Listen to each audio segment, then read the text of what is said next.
Friends, NIA academy में लोकेन सिंह राठौड़ एक बार फिर से आपका स्वागत करता हूं। हम लोग बाल विकास एमसीक्यू सॉल्व कर रहे थे, तो उसी को कंटिन्यू करते हैं। तो चलिए स्टार्ट करते हैं बाल विकास एमसीक्यू।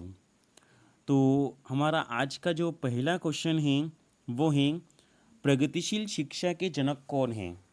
तो आपको रिप्लाई करना है कि वाइगोत्स्की या जॉन डीवी या जीन पियाजे या कोहलर। तो इन चार में से आपको रिप्लाई करना है कि प्रगतिशील शिक्षा के जनक कौन हैं। तो जल्दी से रिप्लाई कीजिए जी कि इसका आंसर क्या है। तो चार ऑप्शन है वाइगोत्स्की, जॉन ड्यूवी, जीन पियाजे या कोहलर। तो जल्दी से रिप्लाई कीजिए इसका कि प्रगतिशील शिक्षा के जनक कौन हैं। तो इसका जो आंसर है वो है जॉन ड्यूवी। कि प्रगतिशील शिक्षा के जनक कौन हैं, तो जॉन ड्यूवी हैं। अगला क्वेश्चन देख लेते हैं। अगला क्वेश्चन है जीन पियाजे ने क्षमता और योग्यताओं को क्या नाम दिया। तो पहला ऑप्शन है स्कीमा, दूसरा है समायोजन, तीसरा है कुसमायोजन या चौथा है लिबिडो। तो आपको जल्दी से रिप्लाई करना है कि जीन पियाजे ने क्षमता और योग्यताओं को क्या नाम दिया है जी। तो जल्दी से रिप्लाई कीजिए जी। तो जीन पियाजे ने क्षमता और योग्यताओं को जो नाम दिया है उसे कहते हैं स्कीमा। ठीक है, इन्होंने बताया है कि जो क्षमता और योग्यता है उसको जो नाम दिया है वो स्कीमा नाम दिया है इन्होंने। अगला क्वेश्चन देख लेते हैं। अगला है पहचान बनाम भूमिका भ्रम किस आयु के बीच होती है। तो 12 वर्ष से 20 वर्ष, 6 वर्ष से 12 वर्ष, 10 वर्ष से 12 वर्ष या इनमें से कोई नहीं। मतलब कि जो एरिक्सन का जो मनोसामाजिक सिद्धांत है उन्होंने कुल 8 चरण बताए। उन 8 चरण में से एक चरण है पहचान बनाम भूमिका भ्रम। तो जो पहचान बनाम भूमिका जो भ्रम है ये किस आयु के बीच होती है।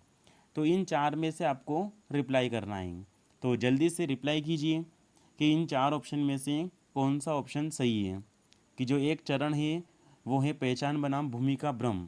तो इसका जो ये आयु जो है वो किसके बीच है। तो जल्दी से रिप्लाई कीजिए कि इसका आंसर क्या होगा। तो पहचान बनाम भूमिका भ्रम जो है ये 12 वर्ष से लेकर 20 वर्ष आयु के बीच होती है। ठीक है, ये है पहचान बनाम भूमिका भ्रम। अगला क्वेश्चन देख लेते हैं। अगला क्वेश्चन है अधिगम संबंधित तत्परता का, अभ्यास का और प्रभाव का नियम किसने प्रतिपादित किया।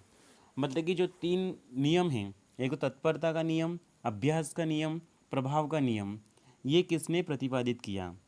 तो चार ऑप्शन है पेवलोव, वाइगोत्स्की, पियाजे या थार्नडाइक। तो इन चार में से आपको रिप्लाई करना है। तो जल्दी से रिप्लाई कीजिए कि इन चार में से किसने अधिगम संबंधित ये नियम दिए हैं जी। तो जल्दी से रिप्लाई कीजिए। तो इसका जो आंसर है वो है थार्नडायक। ठीक है, मतलब कि थार्नडायक ने अधिगम संबंधित जो तीन मुख्य नियम हैं, एक तो तत्परता का नियम, एक अभ्यास का नियम और एक प्रभाव का नियम दिया है। जबकि इन्होंने 5 गौण नियम भी दिए हैं। ठीक है, अगला क्वेश्चन देख लेते हैं। अगला क्वेश्चन है हरलोक ने विकास की कितनी अवस्थाएं बताई हैं। तो 4, 5, 11 या 15 इनमें से आपको बताना है कि हरलोक ने जो है वो विकास की कितनी अवस्था बताई है। तो जल्दी से रिप्लाई कीजिए कि हरलोक के अनुसार जो है वो विकास की कितनी अवस्थाएं हैं। ठीक है, तो इसका जो आंसर है वो है 11।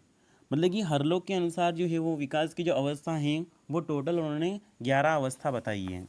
उनमें से एक तो है गर्भकालीन अवस्था, एक है शैशवावस्था, एक है बचपना अवस्था, एक है पूर्व बाल्यावस्था, एक है उत्तर बाल्यावस्था, एक है वयःसंधि, एक प्रारंभिक किशोरावस्था, उसके बाद उत्तर किशोरावस्था, प्रौढ़ावस्था, उसके बाद मध्यावस्था और वृद्धावस्था।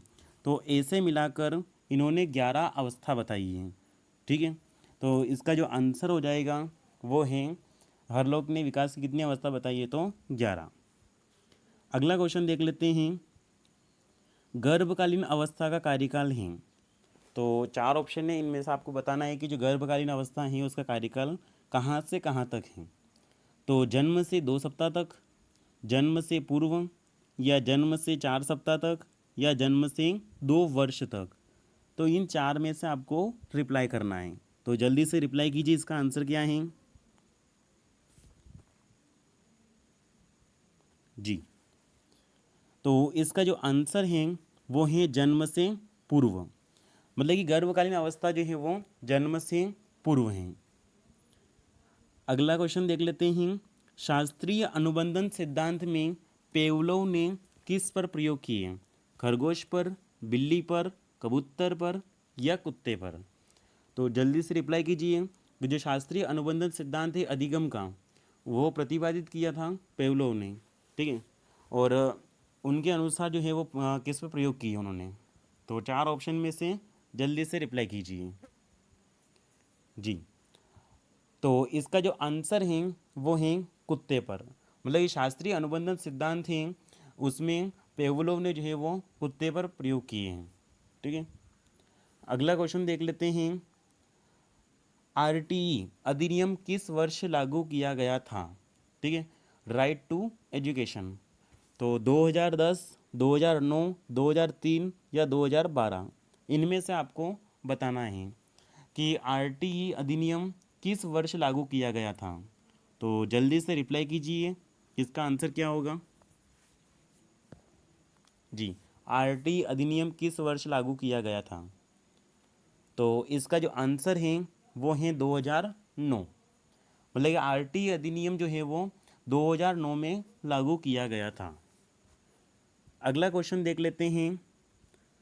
अगला क्वेश्चन है, किसी भाषा में अर्थ को दर्शाने वाली सबसे छोटी इकाई कौन सी है। तो रूपिम, स्वनिम, वाक्य विन्यास या शब्द। इन 4 में से आपको रिप्लाई करना है कि किसी भी भाषा में अर्थ को दर्शाने वाली सबसे छोटी इकाई कौन सी है। जी, तो जल्दी से रिप्लाई कीजिए कि इसका आंसर क्या होगा। तो इसका जो आंसर है वो है रूपिम, ठीक है। किसी भी भाषा में अर्थ को दर्शाने वाली सबसे छोटी इकाई जो है वो रूपिम है। इसका अपने आप में कोई अर्थ नहीं होता है, लेकिन किसी शब्द के साथ यदि ये जुड़ जाती है तो ये कह सकते हैं शब्द का अर्थ जो है वो परिवर्तित कर देती है। जैसे कि अ है, आ है, तो कोई भी शब्द आ गया है जैसे कि हार है, ठीक है। तो हार का अर्थ एक तो पराजय होता है और एक हार पहनने वाला होता है, और यदि इसके ये आ लग जाता है तो ये आहार बन जाता है, तो उसे कहते हैं रूपिम, ठीक है। अगला क्वेश्चन देख लेते हैं। अगला क्वेश्चन है, प्रयत्न और त्रुटि सिद्धांत में थानडायक ने किस पर प्रयोग किए। तो खरगोश, बिल्ली, कबूतर या चिंपांजी। तो इन 4 में से आपको रिप्लाई करना है। तो जल्दी से रिप्लाई कीजिए, इसका आंसर क्या होगा। जी, तो प्रयत्न और त्रुटि सिद्धांत में थानडायक ने जो है वो किस पर प्रयोग किए। जल्दी से रिप्लाई कीजिए। जी, तो इसका जो आंसर है वो है बिल्ली, कि मतलब कि त्रुटि सिद्धांत में थानडायक ने बिल्ली पर प्रयोग किया। अगला क्वेश्चन देख लेते हैं। अगला क्वेश्चन है, शेषवा अवस्था का कार्यकाल है। तो आपको बताना है कि शेषवा अवस्था का जो कार्यकाल है वो कहाँ से कहाँ तक का है। तो पहला ऑप्शन है 0 से 6 वर्ष, 6 से 12 वर्ष, 12 से 18 वर्ष या 18 के बाद। तो जल्दी से रिप्लाई कीजिए, इसका आंसर क्या होगा। जी, शेषावस्था का कार्यकाल कहाँ से कहाँ तक है। जी, तो इसका जो आंसर है वो है 0 से लेकर 6 वर्ष।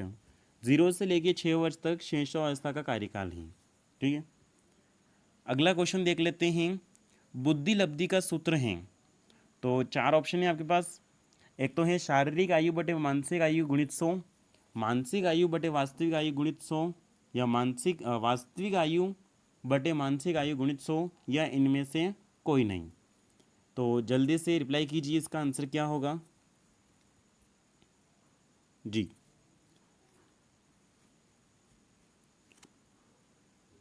तो जल्दी से रिप्लाई कीजिए, इसका आंसर क्या है, बुद्धि लब्धि का सूत्र क्या है। तो इसका जो आंसर है वो है मानसिक आयु बटे वास्तविक आयु गुणित 100। ये बुद्धि लब्धि का सूत्र है। ठीक है, इससे बुद्धि लब्धि निकाल सकते हैं, आईक्यू निकाल सकते हैं इससे। अगला क्वेश्चन है, कई क्षमताओं को एक साथ रखा जाना क्या कहलाता है। तो अभिवृत्ति या मनोवृत्ति या रुचियाँ या बुद्धि।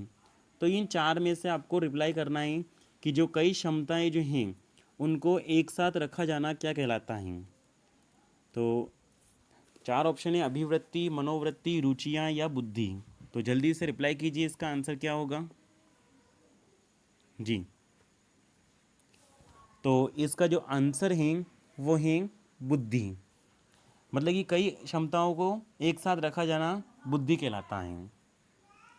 अगला क्वेश्चन है, एक बालक की वास्तविक आयु 10 वर्ष एवं मानसिक आयु 14 वर्ष है, तो वह बालक किस प्रकार का है।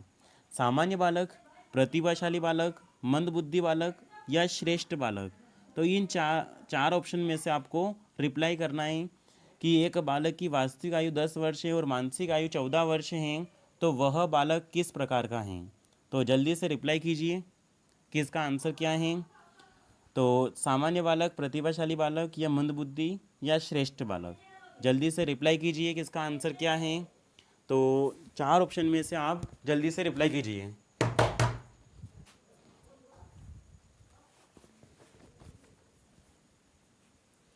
जल्दी से रिप्लाई कीजिए, इसका आंसर क्या है।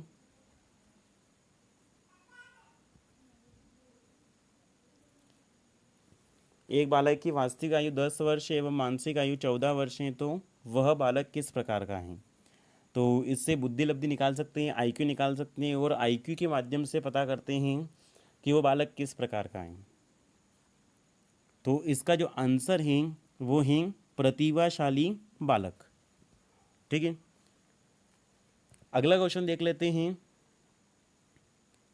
निम्न में से किस सिद्धांतकार ने अधिगम का क्षेत्रवादी सिद्धांत दिया।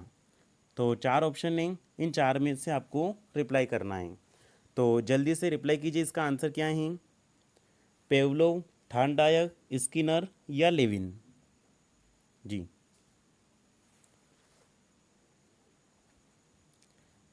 तो निम्न में से किस सिद्धांतकार ने अधिगम का क्षेत्रवादी सिद्धांत दिया। तो इसका जो आंसर है वो है लेविन। कुर्ट लेविन ने क्षेत्रवादी सिद्धांत दिया। इससे जो पहले वाला जो क्वेश्चन था जिसमें एक बालक की वास्तविक आयु 10 वर्ष है और मानसिक आयु जो 14 वर्ष है, तो वह बालक किस प्रकार का है। तो इसमें क्या है कि जैसे कि इसका जो बुद्धि लब्धि निकालते हैं कि मानसिक आयु बटे वास्तविक आयु गुणित 100। तो जैसे इससे बुद्धि लब्धि निकालेंगे तो मानसिक आयु जो है वो 14 है और वास्तविक आयु कितनी है 10 है, गुणित 100 करेंगे तो यहाँ से जो आईक्यू निकलेगा वो 140 निकलेगा। ठीक है, बुद्धि लब्धि कितनी आ रही है, तो 140 आ रही है और 140 से ऊपर जो है वो प्रतिभाशाली बालक। तो इसका जो आंसर है वो कौन सा हो जाएगा, प्रतिभाशाली बालक हो जाएगा। ठीक है, तो आज के लिए काफ़ी है। हमारे चैनल को सब्सक्राइब करें, लाइक करें और ज़्यादा से ज़्यादा लोगों तक शेयर करें। Thank you.